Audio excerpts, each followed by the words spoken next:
Hola, soy Alejandro, técnico de Optoma, y lo que vamos a ver es hoy nuestra serie 5 de pantallas interactivas. Como sabéis, tenemos dos series, la serie 3 y la serie 5. La serie 3 sería una gama más de entrada y la serie 5, digamos, una gama más dedicada a un mundo profesional. ¿Qué nos encontramos en cuanto al hardware de estas pantallas? Las dos, tanto la serie 3 y la serie 5, se ejecutan en un Android 8.0. En este caso tenemos 4 GB de RAM y 32 de ROM, tres tamaños, 65, 75 y 86. Las características del hardware son comunes a las tres. Tenemos que tanto el display de la pantalla es en 4K como el propio sistema operativo Android también se ejecuta en 4K. Esto es una diferencia con la serie 3. Tenemos 1 milímetro tan solo de air gap, que es el cristal que separa la propia imagen de donde la superficie de contacto, digamos que prácticamente estaríamos tocando donde escribimos.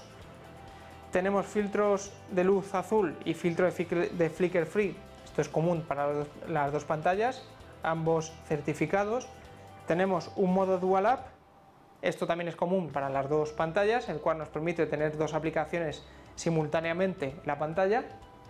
Tenemos varias aplicaciones, digamos, de terceros incluidas en la pantalla, predefinidas, las cuales nos va a servir para hacer todo tipo de funcionalidad con la pantalla.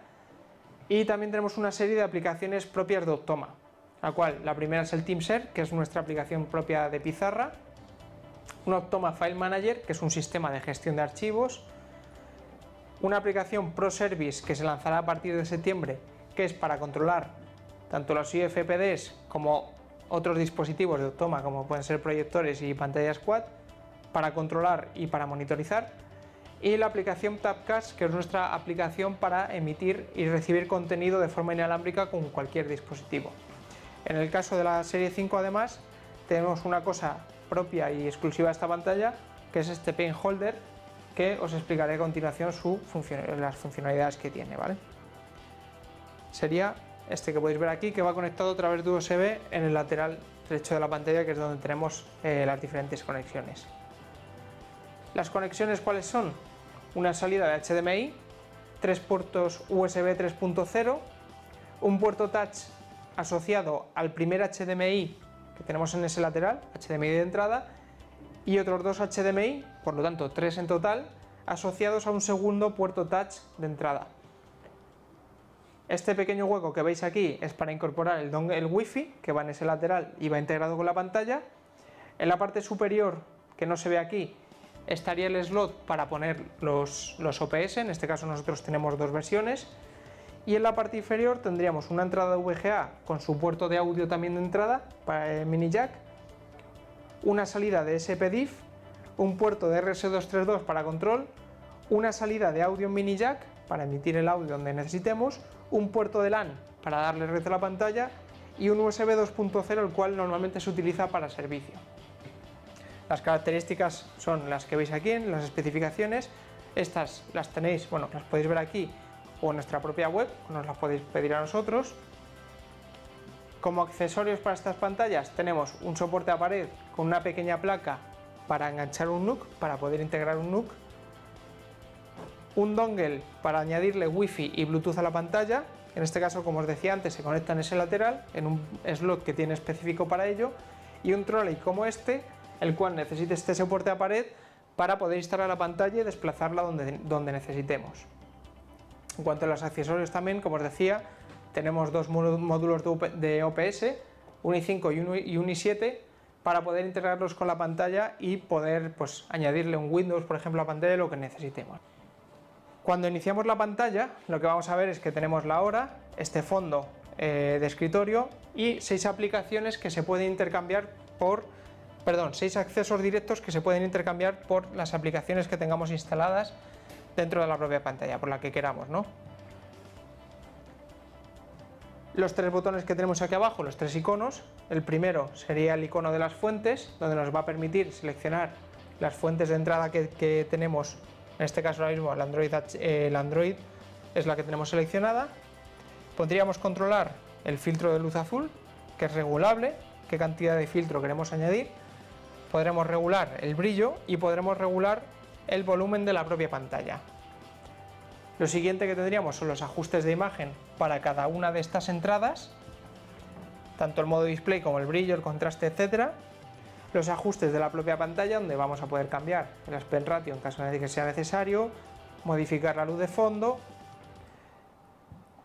Vamos a poder modificar la señal, en este caso estos ajustes son para la entrada analógica, el VGA, ajustes de sonido también independientes para cada una de las entradas, el silencio sería para mutear, digamos, esa entrada, ajustar el volumen, hacer un balance, ajustar los graves y los agudos, y por último la información de la pantalla. La información de la pantalla, aquí vamos a ver que el modo display es presentación, la fuente de entrada es el propio Android de la pantalla, la resolución y la profundidad y el formato, que en este caso no lo muestra porque es el propio sistema. Y en el siguiente botón, tiene la última versión, nos va a indicar que tenemos la última versión de firmware, que sería esta de aquí, la actualización del sistema 8.0, que lo que nos está referenciando es la versión del Android que tenemos con esta pantalla, y el número de serie de la propia pantalla y el regulatory, que es el código interno de este tipo de pantallas. Como os decía, esto lo tenemos en este botón, el cual es accesible también deslizando el dedo desde la parte inferior de la pantalla hacia arriba. Nos vamos a poder desplegar. El icono del centro nos va a abrir los ajustes de pantalla, donde tenemos la personalización de la pantalla. En el primer botón podemos elegir el fondo de pantalla que queremos, de uno de los que tenemos predefinidos o uno de las imágenes que tengamos nosotros en nuestros archivos. Vamos a poder modificar los accesos directos, como os decía, los 6 que tenemos de inicio. Si ya no queremos el OPS, pues podríamos escoger de todos los que tenemos el que necesitemos para tenerlo de acceso rápido. Aquí vamos a poder modificar el nombre de las entradas, por ejemplo, en el HDMI 1, modificar este nombre por el que mejor nos venga, ¿no? Si queremos poner PC de sala reuniones 1, pues directamente lo tendríamos aquí y ya lo podemos seleccionar. Lo siguiente serían los ajustes de red para el Wi-Fi inalámbrico, donde vamos a poder conectarlos a la red que necesitemos, conectarnos a través de VPS escribiendo un PIN, agregar una nueva red o crear una zona de cobertura Wi-Fi portátil. Esto es para crear un hotspot con la pantalla, que cualquier usuario dentro de una sala se pueda conectar directamente al Wi-Fi que hemos generado con la pantalla, en caso de que, por ejemplo, no tengamos un Wi-Fi local al que poder conectarnos. Si la pantalla la tenemos conectada también a su vez por la red, por un cable de red a una red local, este punto Wi-Fi también va a estar suministrando el internet que le llega por cable a los dispositivos que estén conectados a ella. Los ajustes serían los ajustes del dispositivo. Si queremos añadirle una ID, el Samba Device, ver el almacenamiento disponible, las aplicaciones, imágenes y vídeos, ver las propias aplicaciones que tenemos instaladas y gestionarlas, activar o no el portalápices, que es aquel dispositivo que tenemos allí conectado por USB con el lápiz encima, y otras opciones, ¿no? Si queremos el punto flotante, activarlo y desactivarlo, que sería este de aquí. Si lo queremos tener en todos los canales o solo en Android, por ejemplo, el sonido táctil, que es el sonido que hace la pantalla cada vez que la tocamos, y si queremos configurar una cuenta de email para tenerla en la propia pantalla, los ajustes de la pantalla. Lo siguiente sería la seguridad, la contraseña, donde podemos configurar una contraseña para que a la hora de encenderla nos aparezca y tengamos que poner esa contraseña para manejar la pantalla. Y por último, pues los ajustes del sistema, ¿no? La fecha, la hora, el idioma, programar un encendido y un apagado, dónde queremos que se encienda la pantalla. Por ejemplo, programamos un encendido a las 8, queremos que se encienda directamente en Android o directamente en el OPS. El HDMI CDC, si lo queremos configurar, modo energía, actualizar y resetear, si lo queremos hacer por USB o a través de Wi-Fi. Y por último, el disclaimer legal de la pantalla. Esto, como os decía, es el icono del centro de la pantalla. En estos 6 puntos que vemos aquí, lo que tenemos es las aplicaciones que tenemos instaladas, las cuales, mediante nuestro marketplace, vamos a tener una serie de aplicaciones que nosotros tenemos habilitada, pero mediante un código que nosotros suministramos a distribuidores, podemos hacer que esta pantalla admita instalar aplicaciones desde un USB, por ejemplo, .apk, o desde cualquier repositorio que queramos descargar la aplicación en la pantalla. Como aplicaciones propias, la primera que tenemos es el TeamShare, que es nuestra aplicación de pizarra. estaría en el inicio, la tendríamos también en este desplegable, en el TS, o bien la primera funcionalidad que tenemos con este aparato de aquí es que si lo tenemos conectado y estamos en la página de inicio, cuando levantamos el boli directamente se nos abre la aplicación de la pizarra. Esa sería su primera funcionalidad. Si estamos en cualquier aplicación que no sea el fondo del propio Android, cuando levantamos este boli, lo que nos va a abrir automáticamente es la herramienta para hacer anotaciones dentro de la propia pantalla, ¿vale? Por ejemplo, si estamos dentro del propio File Manager y cogemos este boli, nos va a permitir directamente hacer cualquier tipo de digamos, anotación sobre este fondo de pantalla. Nos congelaría la imagen y ya sea vídeo o cualquier tipo de aplicación, podríamos cambiar aquí el color, si queremos hacer señalar, si queremos eliminar o si queremos guardar esta anotación como JPG. Como os decía, estamos en el TeamShare. Al abrir un nuevo documento nos va a permitir seleccionar un fondo de pantalla, el que necesitemos, un color, un gráfico, lo que sea, y vamos a ver, digamos, esta plantilla. Aquí tendríamos la paleta de color, la cual podemos desplazar donde queramos, o si por ejemplo la tenemos aquí, dejamos presionado aquí, la paleta de color va a venir hasta nosotros. Tenemos los diferentes colores y los diferentes grosores que queremos utilizar para escribir, y esta pantalla nos va a reconocer tanto la punta fina como la punta más gruesa del boli, de forma que si escribimos con la fina va a ser un boli al uso, y si escribimos con la parte más ancha, digamos que nos va a hacer el efecto de marcador. Como veis, además, la paleta de color va cambiando en función a la punta que yo tenga seleccionada. En estos ajustes tendríamos, digamos, los temas de color que queremos desplegar en esta paleta, o bien los colores si queremos seleccionar alguno en concreto que nosotros queramos ir poniendo. Como veis, se van añadiendo. Lo siguiente que tendríamos es el borrador, donde podemos elegir el grosor del borrado y ir borrando lo que nos haga falta. Tenemos la herramienta de selección, que nos va a permitir seleccionar los trazos que tenemos dentro de la pantalla para poder moverlos, redimensionarlos, duplicarlos o incluso girarlos, o si tenemos uno de más, pues también poder eliminarlo. Aquí podríamos dibujar figuras en 2D y 3 dimensiones, como veis, 3 dimensiones. Y por último tendríamos una regla, la cual podemos mover, y por ejemplo si queremos saber qué ángulo tenemos aquí, pues simplemente desplazarla, girarla hasta donde nos hace falta, y ya sabríamos que de aquí a aquí hay 6 centímetros con una inclinación de 69 grados, ¿no? Y por ejemplo coger un color rojo y trazar una línea hasta donde nos haga falta, ¿no? Justo en esta misma diagonal. Y también dentro de esta misma herramienta tendríamos un transportador de ángulos con la misma función: mover, estiramos el punto en el ángulo, como veis se marca aquí el ángulo que queremos, y ya poder dibujar una línea, digamos, que sabemos que está a 63 grados. Bueno, no lo he hecho muy recto, pero es la idea. Una vez que tenemos, si vemos que por ejemplo tenemos muchas figuras dibujadas dentro de la pantalla, con la propia palma de la mano nos la va a detectar como borrador y vamos a poder borrar todos los trazos que no queramos tener dentro de la pantalla, ¿no? El siguiente botón sería el botón para importar archivos, donde pudiendo navegar tanto en la memoria interna como en el USB podemos, digamos, importar archivos dentro de la pantalla, ya no solo en formato de imagen, sino que por ejemplo también en PDF. ¿Qué nos permite importarlo en PDF?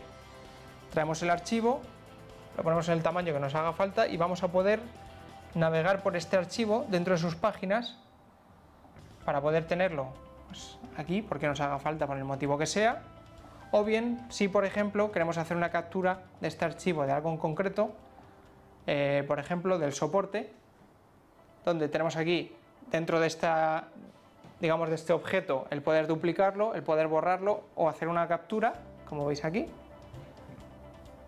Y una vez hecha la captura, dándole de nuevo al icono de la cámara, pues podríamos ya eliminar lo que es el PDF, que no nos hace falta, y quedarnos con esta captura para, yo qué sé, ponerla aquí y decir que eso es el, vamos a ver, el soporte. Eso, como os decía, dentro de la herramienta de importación. Los iconos que tenemos en la parte inferior de la pantalla, este más y aquel más que tenemos en los dos laterales inferiores, sería para añadir diferentes plantillas, ¿vale? Esta sería la 1, ya que lo he añadido a la izquierda. Si doy a la derecha, la siguiente página sería la 2, y si añado una a la derecha, pues podríamos hacer la 3. Como veis, tenemos aquí la herramienta de navegación, estas dos flechas. Lo siguiente que tenemos son las opciones de del propio archivo, donde vamos a poder crear uno nuevo, abrir algún archivo que ya tengamos en cualquiera de las memorias disponibles, tanto la interna como en este caso el USB, guardar este archivo, guardar como para crear una copia de este archivo, importar documentos, que es lo que os he enseñado con el PDF, exportar digamos todo este trabajo que tenemos hecho las tres páginas hacia un documento que no sea IWB. IWB es digamos el tipo de formato que tienen los archivos editables por este tipo de pantallas, pero en este caso al exportarlo lo exportamos a JPG, a PNG o a PDF, ¿no? También, una vez más, en cualquiera de las memorias que tenemos, la interna, el USB o en la nube. Aquí tendríamos las opciones de pantalla, donde podríamos habilitar el guardado automático para que se vaya guardando automáticamente el documento y no se nos olvide por si tenemos cualquier problema.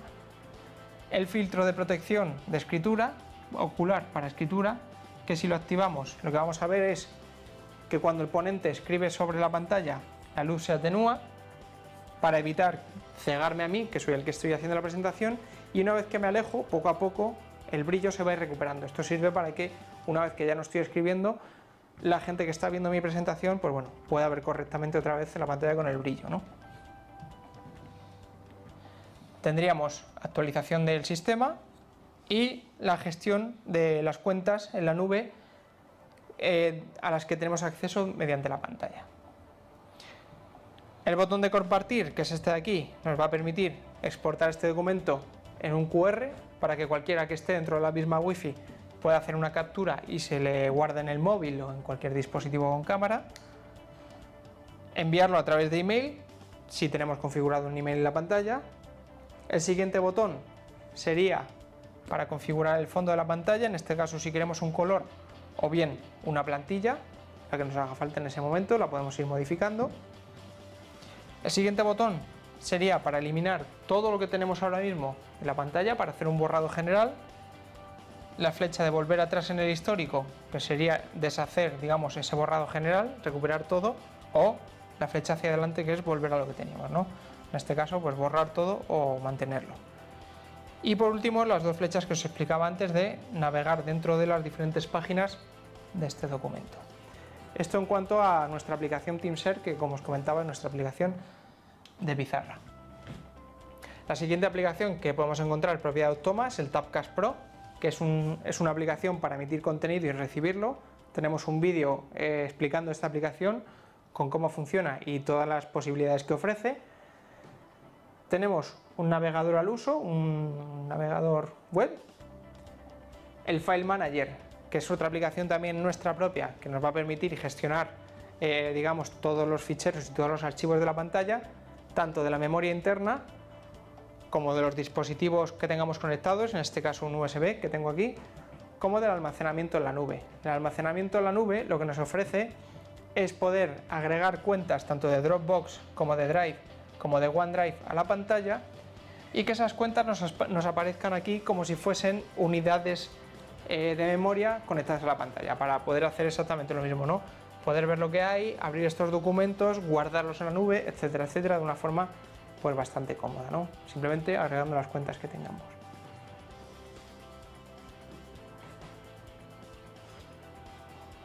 Y por último, como os comenté al principio también, nuestro marketplace propio de Automa, donde vamos añadiendo aplicaciones que podéis descargar totalmente gratuitas y totalmente compatibles con la pantalla, pero que en un momento dado, si necesitáis un código para poder instalar aplicaciones externas que inicialmente están deshabilitadas, pues nos lo podéis pedir para poder hacerlo.